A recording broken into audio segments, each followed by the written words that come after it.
Welcome to New Tech Who Dis, a podcast where we talk about the latest news in the world of technology. My name is Michael A.D., and again, I'm joined in this episode with a very good friend of mine, Charlie Joe. Hi, it's me.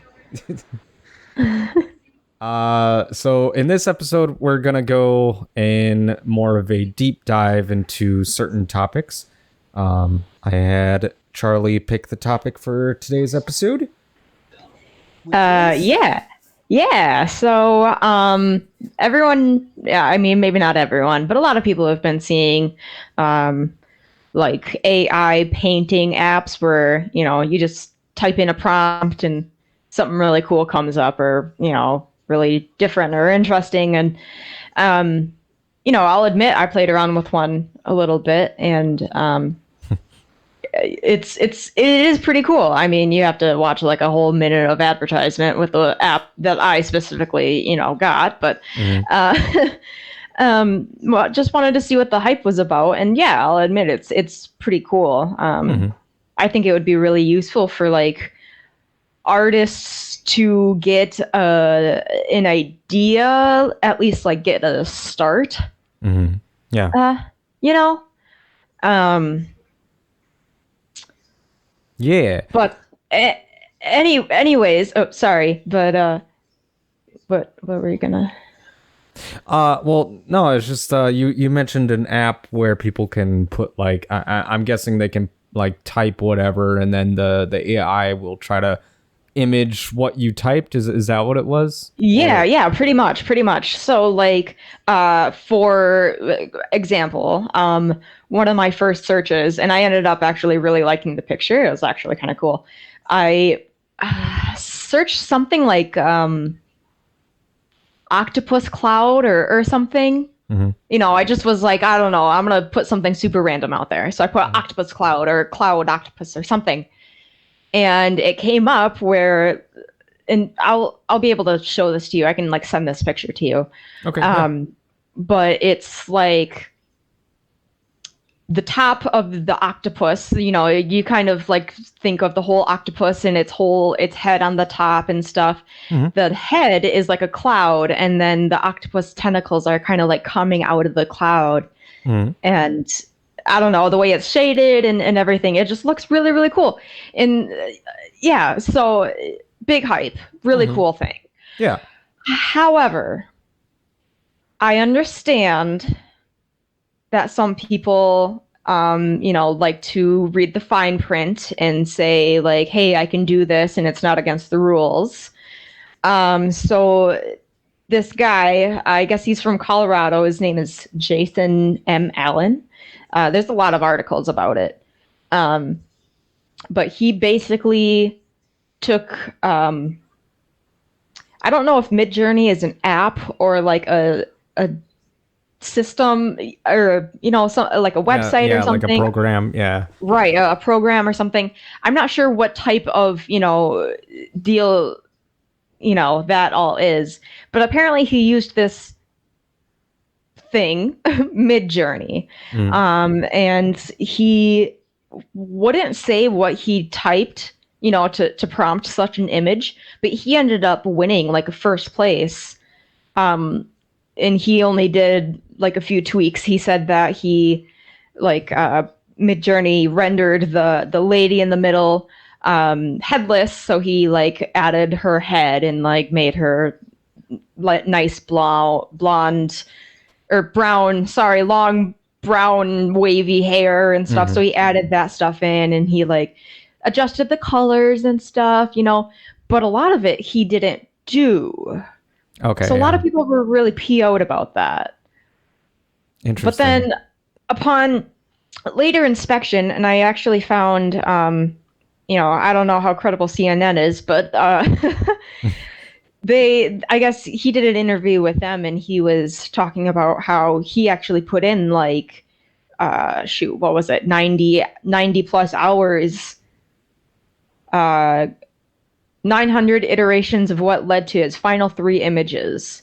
He cleaned up those images. So yeah, he put in like a whole bunch of prompts to see what it came up with. And he wanted to specifically go for like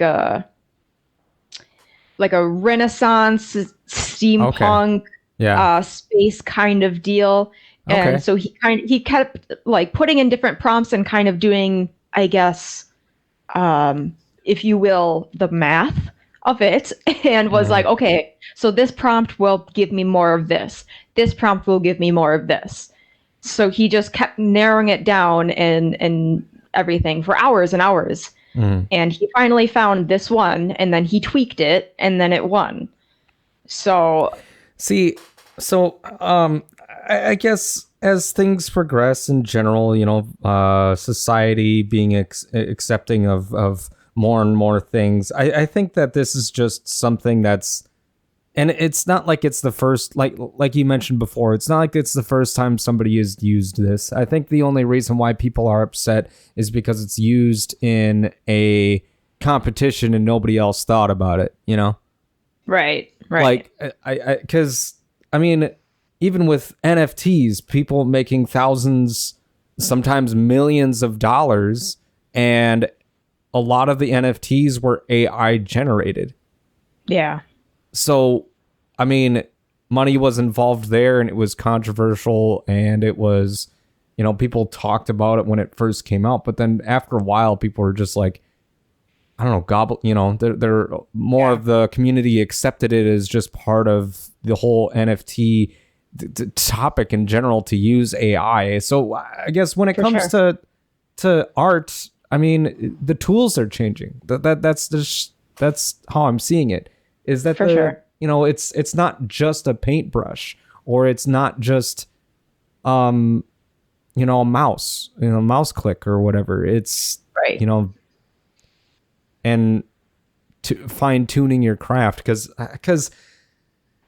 here's the thing, is that, like, talking about how he made like color corrections and stuff after it, or he may have like improved it somehow, done some afterwork or how tweaking. yeah, stuff like that. So I mean, professional photography, like, if I guess for this art prize or this art competition, what if somebody, took some photos and then like did some sort of art project with those photos and did color correction and won in that case? Like, as far as technology goes, I don't see a difference between that and doing what this guy did, the AI generated shit. Right. So, I guess, did he actually break the rules? Was it deemed that he did actually break them? I couldn't really find an article about like if it was actually against the rules or not. Mm-hmm. I'm sure it never really came up and was such a controversy, before until now. So I'm sure this is going to be like a stepping stone into a more, narrowed down set of rules. Yeah. In regards to like, where is this coming from? How much of it is yours or whatever? Mm-hmm. It's such a hard situation too, because anyone could just do that. Yeah. You can go home at the end of the day and you can just look it up and be like, oh yeah, cool, I'll do this. Mm-hmm. And you entered in the competition. What are people? Oh, did you AI paint it? Right. And like, what are you gonna say? No. Yeah. You could still easily like do it and get away with it. You'd almost need, I don't know, some kind of rule or regulation if that's what they wanted so bad. Right. I understand being an artist, like a really good friend is an artist, and I would understand, like, wow, why couldn't I think of something as creative as that? Yeah. Well, I mean, there's also the thing of, he's not the first person to use this tool, and so many other people have these different ideas, but it's also the argument of, like, yeah, you may have an idea, but do you follow through with it? Like, do you actually commit to it? Do you actually create the thing that you wanted to create? And I don't know. I see this, I mean, as a competition. I can understand why people are upset.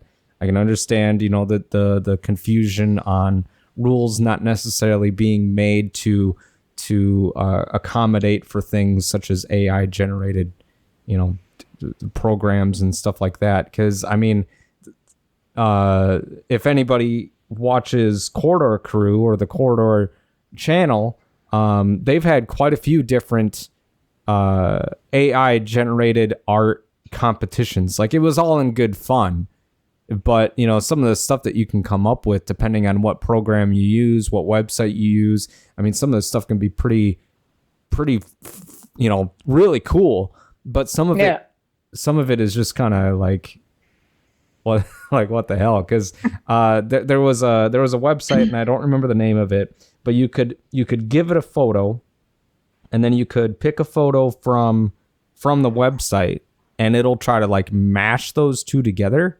But as you continue to move the slider, whether or not it's like forward and back, as you continue to move it, it warps it. No matter if you move it like you move it forward and then it changes it a little. You think if you move it back, it'll change it back to how we used to be. That's not the case. It like changes it differently in a different way. No matter what. Yeah, and as you continue to change it, everything just kind of starts like smearing, and it starts to go more in the direction of just kind of a smiley face if you're doing like a portrait. So right. Yeah, I mean, there's different levels of the different types of AI that are being used. There's more extensive programs that can come up with, AI generated art that looks really cool. But it's like, I don't know. I guess was there ever the argument that, AI generated, so like they didn't actually, I don't know, like the amount of physical effort that went into it, and I'm not sure. Like, I mean, the articles that I got a hold of would only really go so far into it. I didn't really get the chance to see, like, there was a lot of like different tweets about it, Twitter, lots of tweetsers, and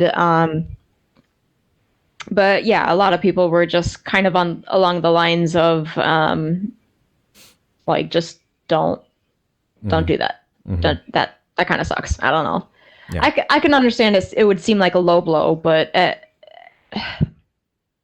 yeah, like I said at the very beginning, I feel strongly that it could be used beneficially for, artists just trying to start off on something, I don't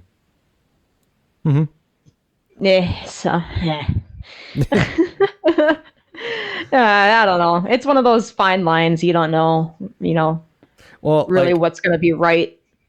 I wonder, because the argument of like say for people that worked in factories, and then they started implementing different robots to kind of take the place of certain positions on a manufacturing line or whatever it may be. Like, I wonder if people are upset because they're afraid that, AI art will transcend art from humans. But that's the thing, is art is very subjective. It's very like it's all about the perspective of the viewer of the art. No matter if it's paintings, if it's like a mural, or if it's a movie or photos, or anything like that. And that's where, like, some people might think that AI generated stuff looks like a fever dream and nightmare fuel, and I don't want to look at it. Some people think it's really cool. It's that's I guess that's my thoughts. That's that. Yeah. Oh man. Well, anyways, I mean, you got other things, right? Yeah. Well, I mean, we wanted to go in the AI stuff, so I kind of minimized the tabs that I had up here down to the AI stuff. And then there's a couple of like developments within the world of AI that I have up here as well. I'm just going to kind of read off some of the stuff here. And without getting too political, there is kind of a one that's in reference to U.S. government restricting sales to China and Russia. And this has to do with NVIDIA, the company that makes the NVIDIA graphics cards. They were kind of their service to ship certain types of components that were from NVIDIA. They were kind of halted to stop, making those shipments out to China because China sells that stuff to Russia. However anybody feels, well, I'm pretty sure everybody's kind of in the same boat when it comes to Russia invading Ukraine. But that's what that was, is to kind of hinder that that going in there. Now NVIDIA, when it comes to AI, like the chip that's in there, it's a performance enhancer that uses AI within the chip. That's what that was. So that's one of the articles, and depending on what article you read, like one is just like, oh, NVIDIA's their stocks are falling because the U.S. government, like that's one, that's CNBC. So obviously anger there, whatever. But in Reuters.com, which is a little bit not necessarily one-sided, actually gives just the facts, which is what I prefer. It says U.S. officials ordered NVIDIA halt sales to top AI chips to China, or of top AI chips to China. So, yeah, I mean that's what's going on. It has like fuck the stocks. Like it's about the AI chips and to hinder Russia's development, I suppose, in that field for helping the war effort for Russia. Anyway, let me see here. So kind of AI, a little bit. South Korean industry embraces robots to ease labor crunch. So let me see here. It says South Korea's logistics and restaurant industries are becoming leading sectors in robot adoption as labor shortages and a hike in the minimum wage prompt many companies to introduce work robots. Companies have introduced transport robots to streamline package handling. A big food delivery service provider and convenience store chain have begun testing fully automated robots to deliver products to customers' homes. So kind of like what Amazon tried to do with drones, but the issue there, like you don't really hear too much about it, and really it came down to the fact that they're very easy to hack. The wireless, there's not a very strong firewall there. So I think that's why they kind of halted that. So I'm curious to see if anything really comes out about this, being using robots like this, and whether it's, delivering food, or there's a couple of them that are, they're actually trash cans. They're robot trash cans that like they go across, and they've got big wheels on them, and they're like, hey, throw your trash at me, keep the streets clean.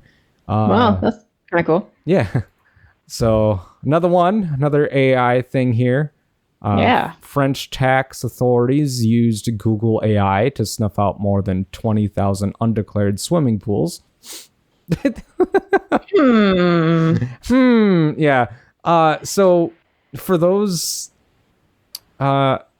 Android users out there, and I'm one of them as well, I believe this has to do a lot with not just using drones or satellite images, but really about using cell phones and stuff like that, being able to take information from that. I'm just kind of gonna glance through this, but I wanted to touch up on this where, say, like, and this was kind of a prank that was done on Google Maps quite a few years ago, and it's been done multiple times since. But a few people have taken, say, cartfuls of Android phones, and even with the location turned off, so Google still gets that information of where it is depending on the SIM card that's in it, stuff like that. But there are people that were taking cartfuls of these Android phones and then walking down the street Well, Google Maps, being that it's connected to Google and Google's connected to Android, Google Maps was starting to see that these streets where people were walking down with cartfuls of Android phones as congested traffic. So Google Maps saw that as like, oh, you want to avoid this city or you want to avoid this section of or this street because cars are moving like 2 miles an hour on an average. Oh, yeah. Yeah. So a little trolling. We do little trolling. Wow. That's smart. Who would have thought? Yeah. So let me see here. I'd do that all day. It says, so for this article with the French using the Google AI to get, what did it say here? Used Google AI to snuff out more than 20,000 undeclared swimming pools. Okay, so French homeowners are required to declare swimming pools since they can impact an individual's property taxes. Those taxes would normally tick up after a homeowner installs a pool or makes a similar property modification, but only if the tax office knows. France reportedly has over 3 million private swimming pools, making it the second largest market outside of the U.S. According to French news publication the Senexion? Interesting.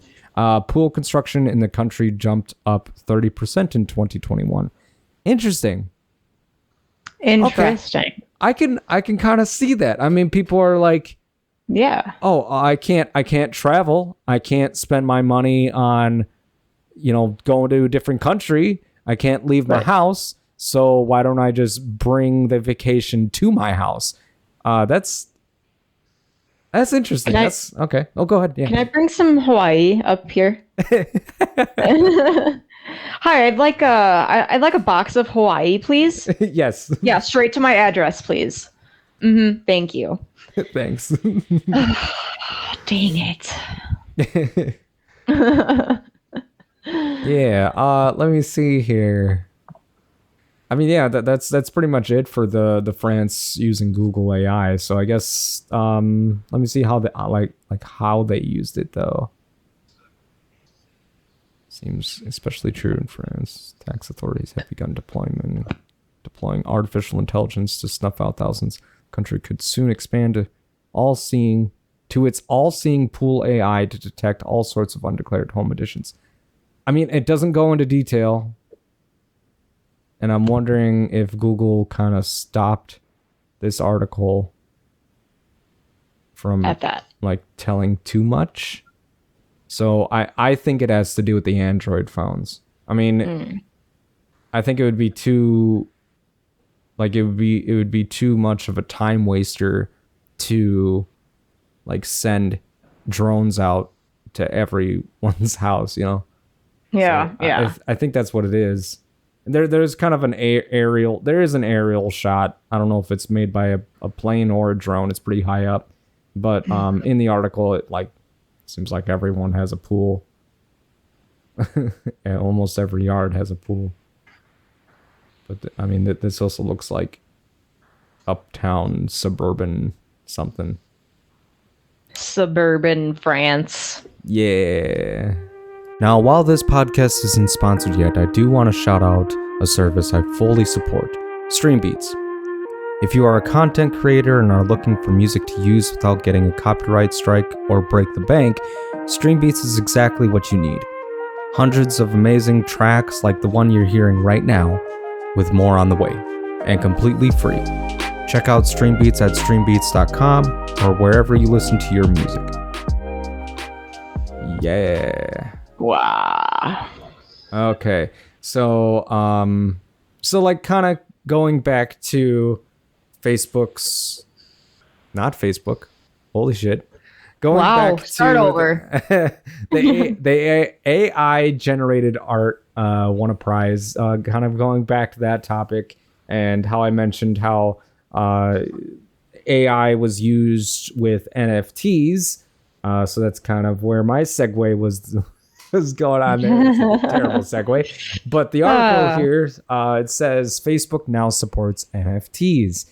big whoop. Who the fuck cares about Facebook? But yeah, so Meta has followed through on its.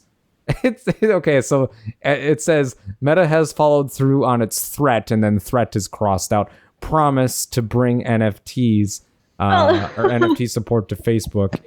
Users can now post digital collectibles that they have in their digital wallets across Facebook and Instagram. After they connect digital wallets to one app, they'll be able to access NFTs from both of them.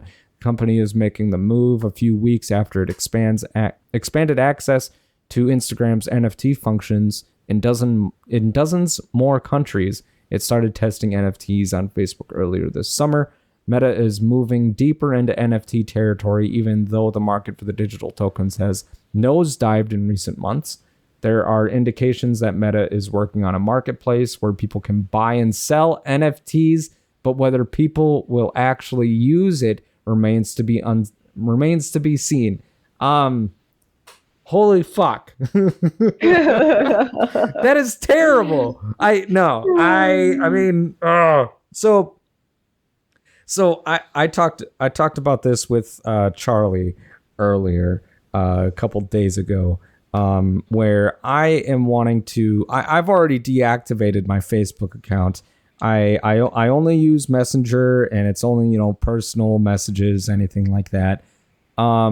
Obviously, I can't friend more people, so whatever. But Facebook it's almost dead. I mean, the only reason why I'm using Messenger is because there are certain older folks, and like we said in the previous episode, uncles and aunts being connected to Facebook. That's basically the only way to contact them, because for one reason or another. I am trying to completely disconnect from Facebook, and that includes Instagram.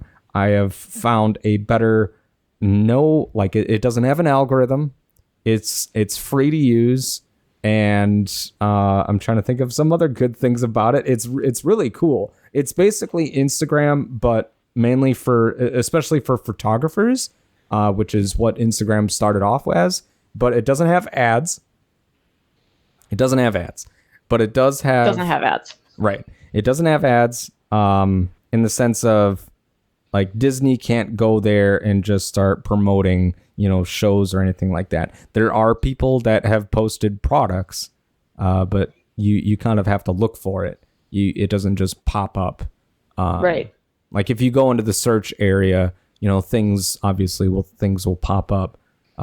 But beyond that, like, there's no algorithm, so it's not gonna suggest. It's not gonna be like, oh, you like watching this content, and then suggest that content to you if you try to go into the search bar.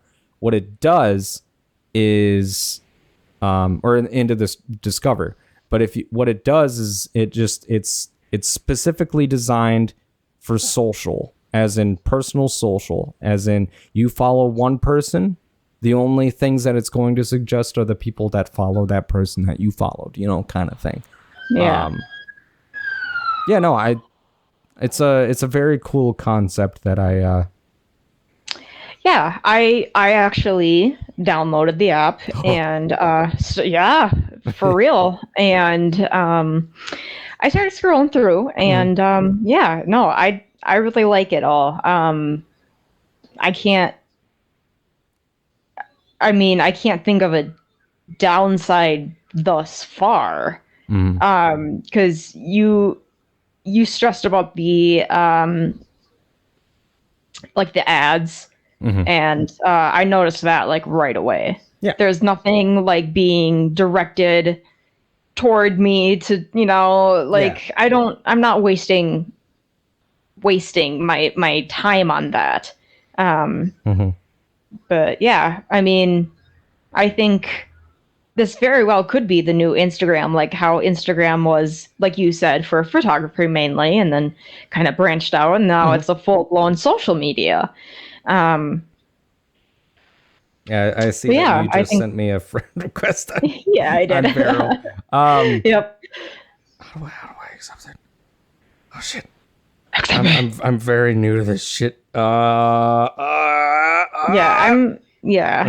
kind of. How I saw the notification, but I don't see it anymore. The it even says when you open up the app, it does have like it says that it's in beta. So let me Oh. see. Yeah. So it's completely in development, and like you can report bugs on the app.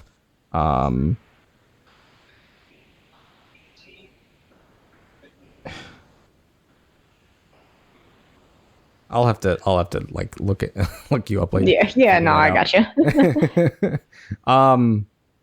Yeah, so I mean, screw Facebook, Meta, like using NFTs. I don't give a shit. Like I don't care anymore about Facebook. I'm moving off of their platform, which honestly, big whoop. Like they give a shit. They have billions of users anyway. Right. Yeah. No, I'm kind of with you on that one. I really don't use Facebook. I mean, like you said, it's just to like contact people and but it can be a lot of like overwhelming stuff. There's a lot of stuff that you just don't need to see, you know.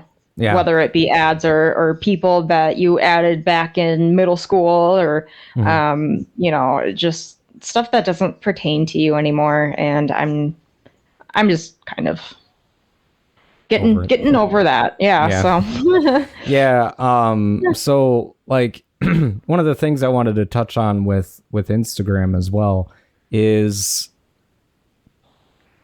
that their platform, obviously when an app comes out and you have a user on it, or even scrolling through Facebook, the idea is to continue to have that user use your website.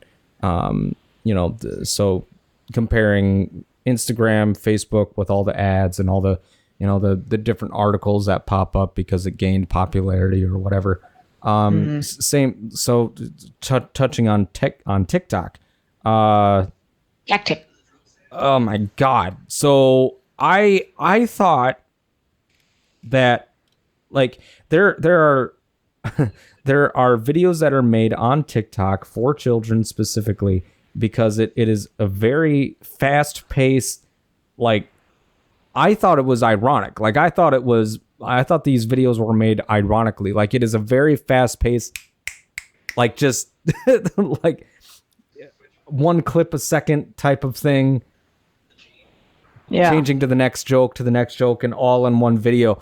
Now, I just thought it was kind of a joke, but my life partner, or my fiance, if you will, and I went to a Labor Day cookout, or Labor Day weekend cookout, and there was a girl that I think she might have been like 5 years old, but her parents like gave her a phone to watch TikTok on, and she wasn't like, she was talking to us, like she was just kind of like playing around or whatever, and had the phone on, and I could see that it was just playing the same video over and over again, and it was this that like fast paced bullshit, but like like, oh my God, I hate TikTok. I hate it. I mean, it was kind of cool when it first came out, and it was interesting and scary with the fact that people have found out things about themselves that they didn't know, that TikTok like knew about them within the first seconds of like the very first seconds that you're scrolling through the app. Yeah. It'll start to figure out what you like and what you don't like, depending on how long you watch one video, compared to a different video. Like people didn't realize that they were gay, and they watch TikTok for a couple of sessions, and they find out, I'm actually interested in, this person, or this, like I'm attracted to this versus that. And like things that they didn't really think about, that, their eyes were, looking at one type of person versus a different type of person, stuff like that. Like that's weird. That's crazy. That's scary. That's like, in a sense amazing. Like, holy shit. Yeah. It's like, in a way I can see how it can be cool. Like, when I first thought about it, like, that's an advancement. That's a development. Yeah. It sure is. It sure is. But like that's not necessarily AI TikTok, but it's still, it is using a machine learning is kind of what it was using there, which is kind of like adjacent to real AI. So yeah, freaky. Freaky. Did you have any other articles that you wanted to talk about when it came to AI? I can't. No, not really. Okay. And that was just kind of it. Mm-hmm. Okay. I guess. Let me see here. Again, this podcast isn't sponsored, but I'd like to do another shout out for an amazing service, Flash Drives for Freedom. Flash Drives for Freedom is a donation project meant to provide outside information to North Koreans that would otherwise know nothing of the world outside of North Korea.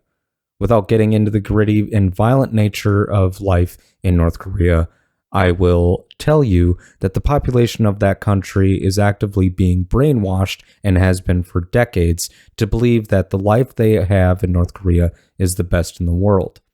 If you want more information on examples of this dark part of the world, feel free to give a listen to another podcast, Darknet Diaries, specifically episode 71, Information Monopoly.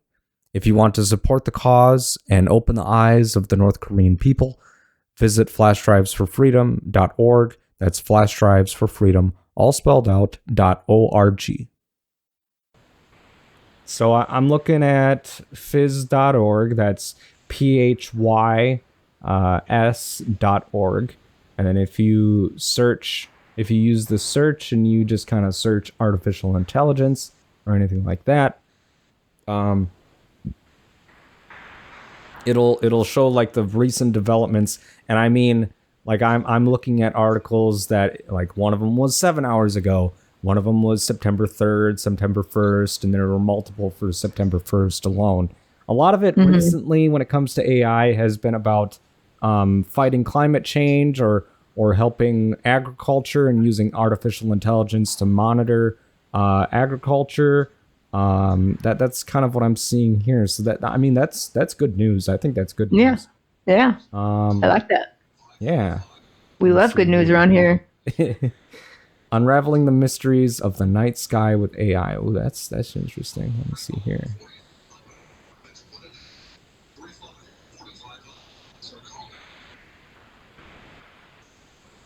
Okay, so a German university is using artificial intelligence to improve the detection and classification of unidentified phenomena in the sky. The research team of the Group for Data-Intensive Systems and Visualization collaborated with the American Meteor Society, which initiated the All Sky 7, an international network of scientists and amateur astronauts that permanently observes the night sky with specifically designed cameras and classifies and assigns all events. The related research was published in monthly notices of the Royal Astronomical Society. With its luminous phenomena, the night skies often make us wonder. Some we can explain: the sparkling of the stars caused by atmospheric turbulences, or shooting stars caused by meteorites glistening in the air. Others may be more mysterious at first glance: satellites passing by at breakneck speed, or rocket engines falling back to Earth. Capturing, detecting, and classifying all phenomena in the night sky around the world is the goal of All Sky 7 Network. So that's pretty cool. Yeah, that's pretty cool. Yeah. I like hearing about satellites and stuff. I like seeing satellites and being like, wow. Yeah. I remember spending quite a few nights just kind of looking up at the sky, whether it was during camping or otherwise. And yeah, for sure. And like being able to spot Mars and stuff like that. Yeah. I'm every time I'm outside, like on a nice night, I'm like you can catch me looking up. Mm-hmm. It's fascinating to me. I like that. Yeah. Well, I think, So. I mean, it might be like people always having a fascination with the sky. I mean, it's kind of been, ingrained into us, I suppose, even as not necessarily prehistoric, but I'm trying to think like before medieval times, even people would look up at the sky and, imagine different worlds and things like that. Yeah. So I think it's always been a fascination. And I think, as we continue to, venture out and make advances in the direction of space, it's really fucking cool. What do you, totally off topic, but kind of on topic? Okay. In your opinion, moon landing. Yes. Fake or no?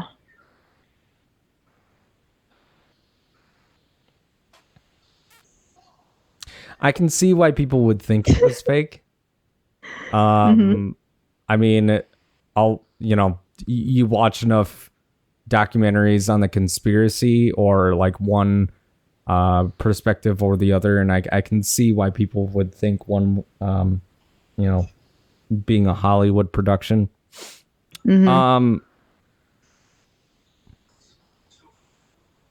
I guess the American in me wants to believe that it's real. I can understand how we could fake that just to get ahead of the Russians. But I think with the advancements or the knowledge that we have of traveling into space since then and the developments that have come up since then, I think kind of prove that we have some experience with venturing out that far. So I still want to believe that it's real. Yeah. Did you know that they had 10 years to do it or something, and then they did it a month before it was before the deadline? Okay. Yeah, so that seems kind of Yeah, that does seem kind of sus. Yeah, and I don't know. There are consistencies with it. Wait, what did I say? There are inconsistencies with the video, but yeah, I don't know. I mean, it's a hard. It's a weird one. I don't know, like analyzing old footage from back then, or even footage nowadays that's on like security cams where the quality is terrible, and people can start being like, oh, there's artifacting in here, but it looks like a ghost, so it must be a ghost. Stuff like right. I guess. I don't know. I don't know. Yeah, I know. It just makes you think. Yeah. Well, because I thought that we were already on our way to having a colony on Mars, and come to think of it, like we don't, or not necessarily that we, I didn't think that we had a colony yet. Obviously that hasn't happened. At least as far as we know, that hasn't happened. Right. I do there have been multiple videos of robots being on the planet on Mars to collect samples and stuff like that. But I thought that we already had a couple of landings on the planet and people going around and collecting samples. I thought, but I guess that hasn't happened yet. I don't know where they are with everything. I mean, I haven't sat down and done research on it, but it is kind of unclear from the little bits that you hear, about that sort of thing. Well, because I read an article not too long ago, where they were, it had to do with finding ice crystals in the crust of the planet, and they were having a really hard time. They couldn't prove whether or not there was water, even though, for the longest time it was suspected that there was water on the planet, or in the planet rather. So they're having a hard time seeing even remnants of water ever being on the majority of the planet. And now what they're doing now is going to the poles of the planet, so the North Pole and the South Pole. Yeah. And I don't remember which one they're going for first, but they're going to, go to one of the poles for the planet and start digging into the crust, into the layers of the crust there. And they're not like digging too far down, but I mean, there's not much you can do with just, robot dogs being down on the planet kind of thing. Yeah. Like, there's not much you can do with just a rover, So I think before we, start finding ice, I think that there needs to be some sort of scientific colonization or scientific organization that's going to be on the planet that will start, finding some stuff and maybe even drilling down into the planet. Who knows? But Ooh. yeah. So yeah. Cool stuff. Yeah. Yeah. Yeah. So some of the stuff that we have here that I didn't really touch on. I'm going to see where we left off. Okay. So I'm going to read off quite a few different titles here. Any of the ones that I saved since the last episode. So the world's first hydrogen passenger train is going to be developed in Canada. They're working on kind of an electric monorail system for a train that's going to go over 1,000 kilometers per second. So yeah.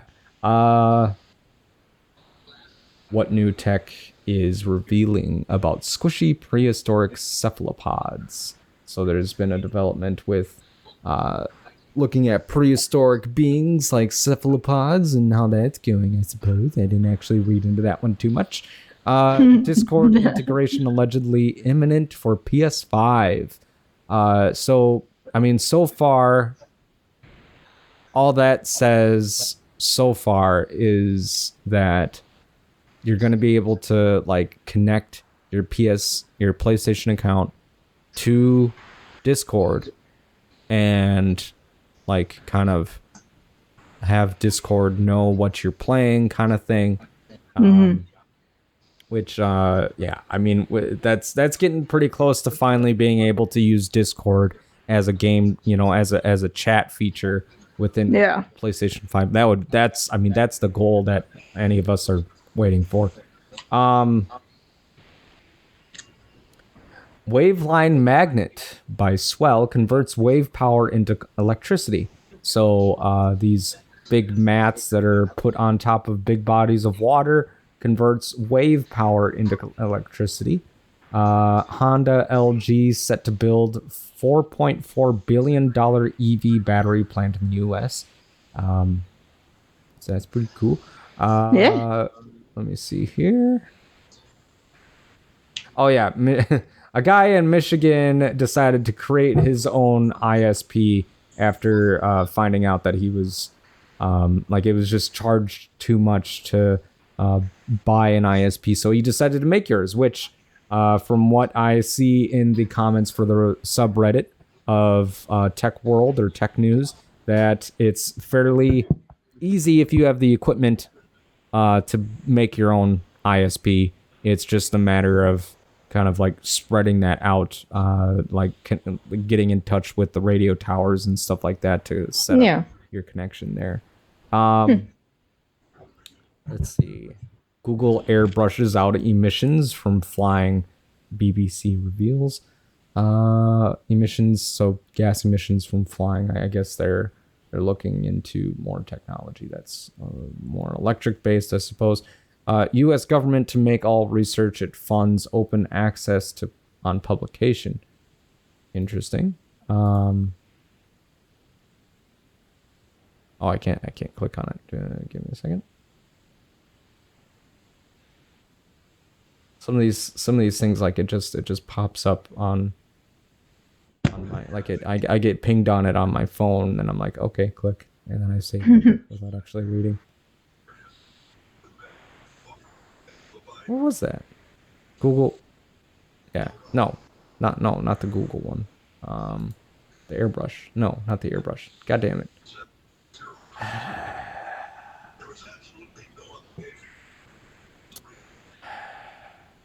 There we go. U.S. government to make all research it funds open access on publication. Policy will go into effect in 2026. Apply to everything that gets federal money. Many federal policies changes are well known before they are announced. Hints in speeches, leaks, and early access to reporters at major publications all pave the way for the eventual confirmation. But on Thursday, the White House Office of Science and Technology Policy, OSTP, dropped a big one that seemed to take everyone by surprise. Starting in 2026, any scientific publication that receives federal funding will need to be openly accessible on the day it's published. So instead of being behind like a paywall or being only open to the government, it will be open to the public. So that's actually a good thing. I was expecting something bad. Let me see here.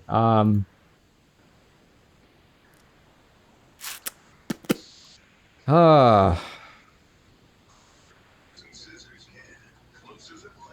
next USB standard will double existing speeds even with an older cable. USB-C cables of 40 gigabytes per second will be able to reach speeds up to 80 gigabytes per second with the new USB 4 version 2.0 standard. So that's pretty cool.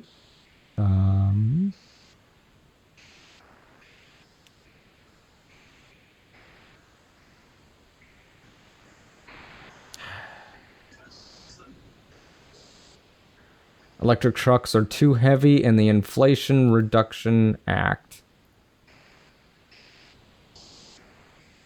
What? What? Electric truck cars too heavy Inflation Reduction Act. Like that's okay. So the what is up with this site? Okay, so like the actual title for the article doesn't even match the URL. Okay. Car companies are making a deadly mistake with electric vehicles if it's not too late for the U.S. to do something about it. On August 16th, President Biden signed the Inflation Reduction Act, whose climate investments include a muscular effort to convince more Americans to purchase an electric vehicle. The new law offers $7,500 off many new electric or plug-in hybrid cars or trucks without restricting the number of credits that a car maker can receive. A day later, the National Highway Traffic Society Administration announced that American road deaths soared once again in the first quarter of 2022, rising 7% to 9,560 fatalities, the highest quarterly toll since 2002. The two news items may seem unrelated, but they are not. If the U.S. auto industry maintains its current habits, the incipient transition to electric cars could further worsen the deadly carnage on American roads. The United States is already a global outlier in traffic deaths, unlike virtually all other developed countries. Where such fatalities declined during the last decade, the U.S. has seen an increase of over 30%. Today, an American is more than twice as likely as a citizen of France or Canada to die in a crash. Several factors help explain the unfortunate kind of national exceptionalism. Americans drive a lot, relatively speaking, and they take comparatively few transit trips, which are much safer. The U.S. installs fewer automatic traffic cameras, which can save lives, while building many more high-speed urban arterials where road deaths tend to concentrate. There is another critical contributor to the American surge in the traffic fatalities, the national penchant for tall, heavy pickup trucks and SUVs. The weight of these behemoths endanger other road users in a crash. Okay, so that's what it is. The bigger vehicles are causing an issue when it comes to the electric vehicles, I guess, being... Okay. So, interesting. I guess, like, I mean, a lot of people I'm hearing more and more. I guess I don't know if it's just talking to people in different countries, but more and more people are taking, transit services instead of driving themselves. Yeah. I mean, I hear how, people well into being an adult not getting their driver's license because they don't need it because they take a transit service. Yeah. Yes, I don't know. Because, turning 16, getting your driver's license, it was like a thing of... Rite of passage. Rite of passage. You get this surge of freedom and you're able to go wherever you want as long as you can pay for the gas. Yeah. Yeah. So I guess so. Let me see here. Electrified versions of SUVs and trucks can be even more dangerous. Large vehicles require massive batteries, which add tonnage. The Ford F-150 Lightning, for instance, weighs around 6,500 pounds, about a third more than its gas-powered model. The Hummer... Wow. Oh, okay, so that's what that is. The bigger... Interesting. I guess I didn't even think about that it would be heavier. Yeah. I wonder why, though. Well, because... I mean, obviously, like, the technology is probably bigger, but... I don't know. It just seems... Yeah. I don't know. The Hummer EV is even more gigantic, tipping the scales at over 9,000 pounds, with a battery that alone is heavier than an entire Honda Civic.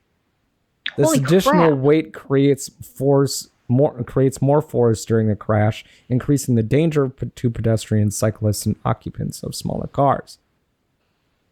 Ooh. Holy crap. I had no idea. Yeah. Let me see here.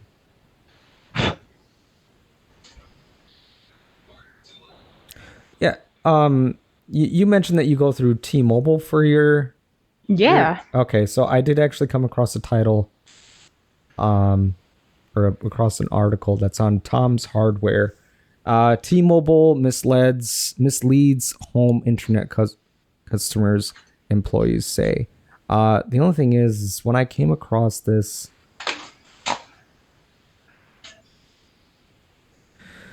Oh, let me see here. Please tell me how bad my internet provider is. Well, I'm trying to remember if this is the one where people, like, they volunteered for a service where, in the event of like an energy crisis, that their internet service would be taken down a notch. No, that was AC. I feel like that was AC. Not internet. Well, let me actually read through this, I suppose. I guess I'll do that. I guess. All right.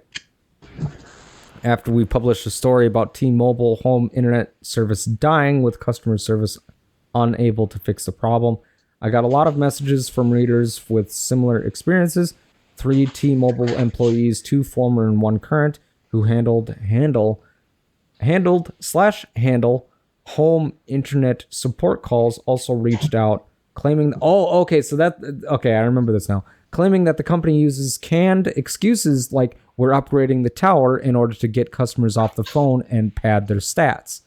And then all of our T-Mobile sources asked to remain anonymous, but provided proof of current or recent former employment at the company.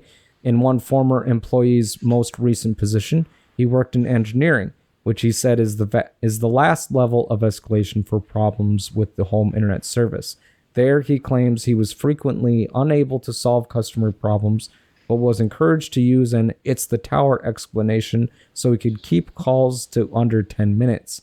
He said Wow. that service reps are penalized if calls run longer than 600 seconds or customers call back about the same problem within a week. According to all of the sources we spoke to, the company also penalizes support reps if a customer calls back with the same problem within a certain number of days. One former rep said 7 days, and the current employee and other former employees said 3 days. Therefore, they are incentivized to tell you something that will keep you from calling again for the time period, or for that time period. We had a metric called IOCR, FCR. Our bonus was heavily weighted around not having the customer call back for 3 days when I was there, our second former employee source said. We are coached into a number of ways to confuse or lie to the customer to prevent them from calling back. In my case, after spending several minutes on the phone with support, doing everything from power cycling to removing and replacing the SIM card, I was put on hold while my rep said he would do a few things to fix the problem. He then returned and told me that my local cell tower was being upgraded and that I shouldn't expect to have service for 48 hours, at which point I canceled my service. Though I was on the phone for nearly 20 minutes, it felt like the company was trying to give me an excuse because they couldn't actually help me. In regards to the particular error code you were getting, all PND IP connection failure, and the lack of response from T-Mobile as to the specifics of that error, the answer is quite simple. They don't know, our first former employee source said. That, holy shit, like I remember reading that because I was like, holy God, like... Wow. That's something else. That's ridiculous. Because like, I mean, there are certain things that I'll say while I'm on the line, because for those that don't know, I work in IT, so a lot of it is kind of like a call center. But no, like, you know, I'll say, give me one moment. I'll put myself on mute, but I'll find the answer. But right, like it's about making the company work as smoothly as possible. You'd think that they would prioritize that. yeah, I agree. Yeah, that's I hate it. Call centers are just like useless. Yeah. You know, So, I don't like. No one wants to call into a call center to get their problem resolved, and that's exactly why. Yeah. So you're just gonna have upset people, and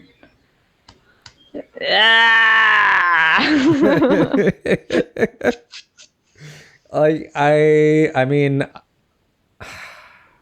I don't go through T-Mobile, and no, I'm glad I don't. Yeah, well, and T-Mobile's the only way we can have internet here. Yeah. So I guess we don't. I mean, it's all good. Yeah, I mean, you're able to connect and we're able to have a conversation now instead of not, I suppose. What? And then last but not least, state forces Frontier to stop charging $7 internet infrastructure surcharge. Users won't get refunds for hidden fee, but deal in con imposes other conditions. Frontier Communications has agreed to stop charging its sneaky $7 per month internet infrastructure surcharge as part of a settlement with Connecticut Attorney General William Tong. Frontier also agreed to spend $42.5 million to expand fiber deployment in Connecticut, make a payment to the state, and improve customer service. Maybe T-Mobile should watch their back before something like this happens to them, eh? Yeah, for sure. You better watch out, T-Mobile. I mean, it's not necessarily charging you more. Well, I guess in a way it is, because they're lying that they're fixing the problem. They're basically telling you that your service will be up and running after 48 hours, whatever, and expecting you not to call back, expecting you to believe that your service is going to be there. and then pay you the full charge of the full month, even though you went 3 to 7 days without internet. Yeah. Like that. Wow. Yeah. At least like now I know that, because, you know, I could be, if I were to have issues, you know, I could just call and be like, hey, look, Yeah. man, I'll be nice. Just get me what I need done here. Yeah. You know, I know you have a quota. Yeah. And I promise I'll give you a really good review if you just genuinely fucking help me.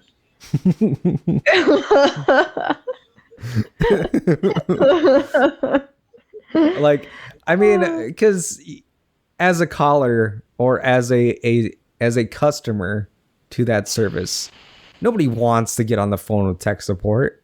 No. Nobody, like, at least I feel stupid for calling because, like, I should have figured it out. Like that's kind of where I come from. Yeah. At least from an IT perspective.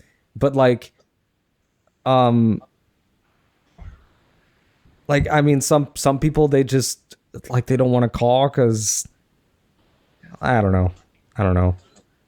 There's also Karens that like to call and like to stir the shit pot. Yeah. Oh yeah, for sure. Well, I think you'll have those people anywhere, because we get, oh my gosh, at work, for those who don't know, I work at a vet clinic, and there are like some crazy people out there. Yeah. They will call and be like, oh my God, my dog threw up. And I'm like, yeah, your dog threw up last week and he was fine. So if he throws up once, it's not a big deal. Yeah. It'll be okay. It's the, like... like, he's had bloody diarrhea for 7 days and he hasn't eaten in 2. Yeah. Yeah. Like, that's when you want to be, like... once it gets to the point where it's like The Exorcist just spewing forth from both ends, just sprinkler system throughout the entire house. System running through my household. Spraying the walls with mud. That's what he wanted. Yeah, that's what he wanted to be scared. Like, yeah. All right. Anyways, so that's it. That's all I got. That's all she wrote for me. At least, you got anything else? Oh my goodness! I have a big old yawn for you. Oh, thanks. Let me know when you receive it. All right. Yeah. Okay. Cool. Well, Yep. Thanks. Yeah. Congratulations on episode 2. You made it through episode 2.